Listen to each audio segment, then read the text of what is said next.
نحمده ونصلي ونسلم على رسوله الكريم اما بعد فاعوذ بالله من الشيطان الرجيم بسم الله الرحمن الرحيم عن علي رضي الله تعالى عنه قال قال رسول الله صلى الله عليه وسلم إن في الجنة لغرفا يرى ظهورها من بطونها وبطونها من ظهورها فقام إليه أعرابي فقال لمن هي يا رسول الله قال هي لمن أطاب الكلام وأطعم الطعام وأدام الصيام وصلى لله بالليل والناس نيام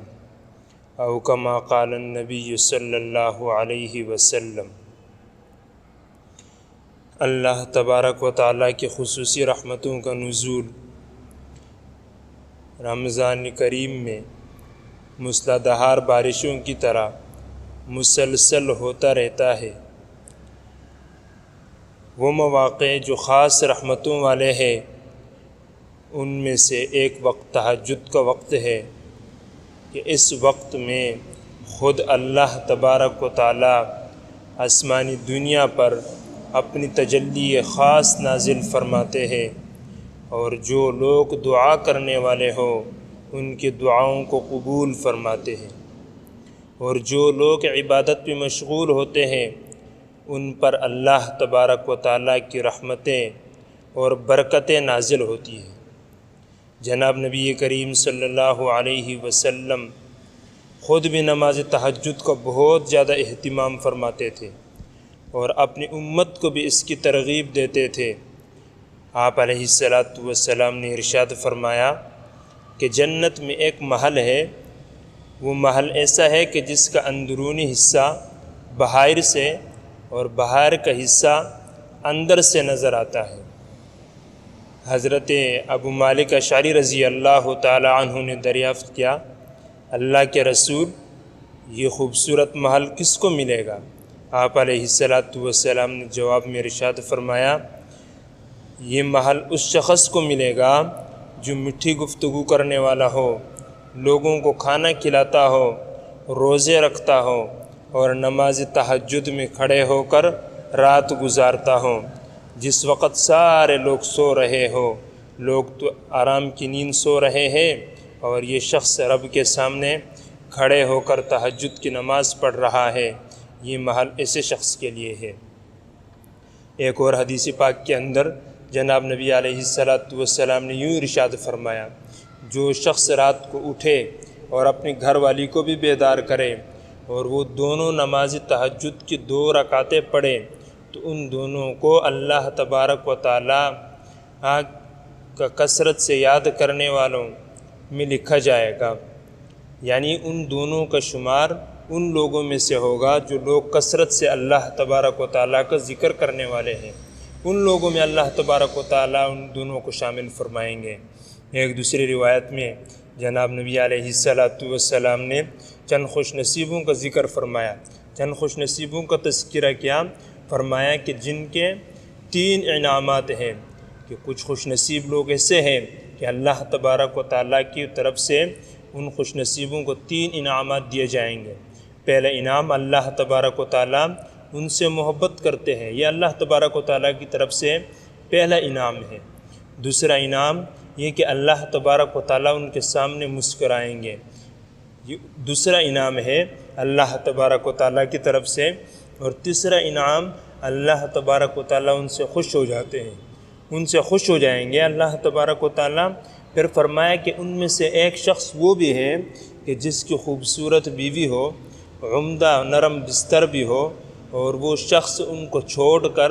رات کو نماز تہجد کے لیے اٹھے،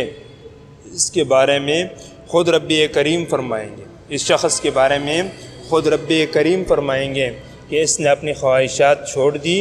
اور میرا ذکر کیا، اگر یہ چاہتا تو سو جاتا، مگر اس نے اپنی خواہشات کو بالائے طاق رکھ کر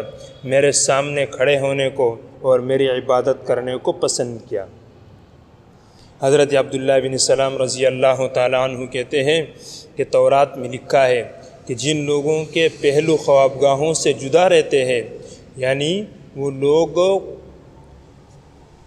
زیادہ نہیں سوتے بلکہ اپنے آپ کو بستروں سے دور رکھتے ہیں، اللہ تبارک و تعالیٰ کی عبادت میں مشغول رہتے ہیں۔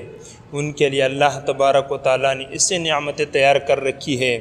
کہ جن نعمتوں کو نہ کسی آنکھ نے دیکھا ہے، نہ کسی کان نے سنا ہے، نہ ہی کسی آدمی کے دل پر ان کا خیال گزرا ہے۔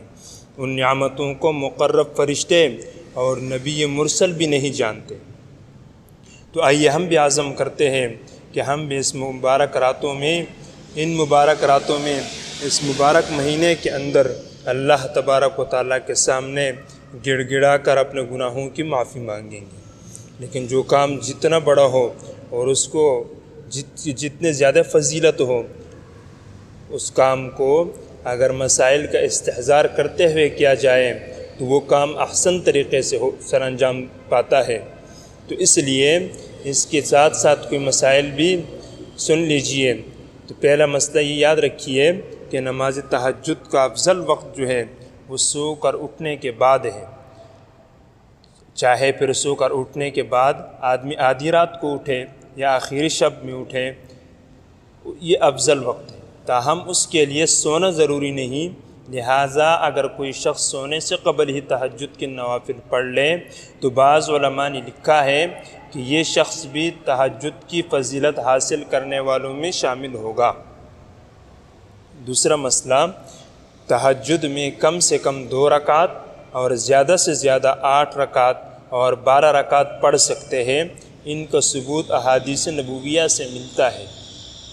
تیسرا مسئلہ یہ یاد رکھیے کہ تہجد کی نماز انفرادی نماز ہے، اس میں جماعت کروانا مشروع نہیں ہے بلکہ مکروہ ہے۔ اور یہ مسئلہ اس کا خاص خیال رکھیے کہ اگر کوئی شخص رات کو اٹھا تہجد پڑھنے کے لیے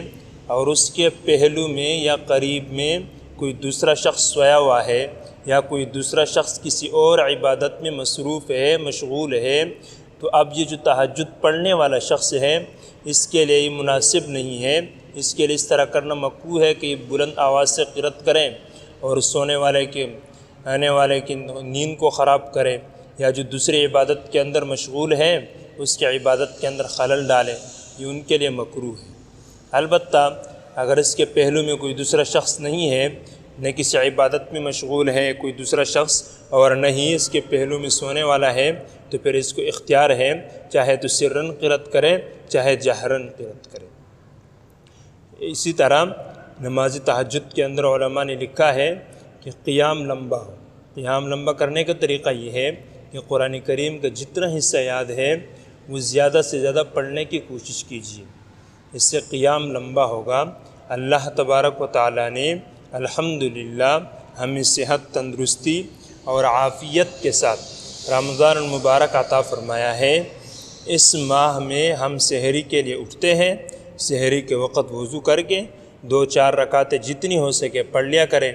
کچھ ذکر و اذکار کر لیں، تلاوت کر لیں۔ اس کا اہتمام ہم میں سے ہر ایک کو کرنا چاہیے۔ اللہ تبارک و تعالیٰ سے دعا ہے کہ اللہ تبارک و تعالیٰ ہم سب کو عمل کرنے کی توفیق عطا فرمائے۔ آمین یا رب العالمین۔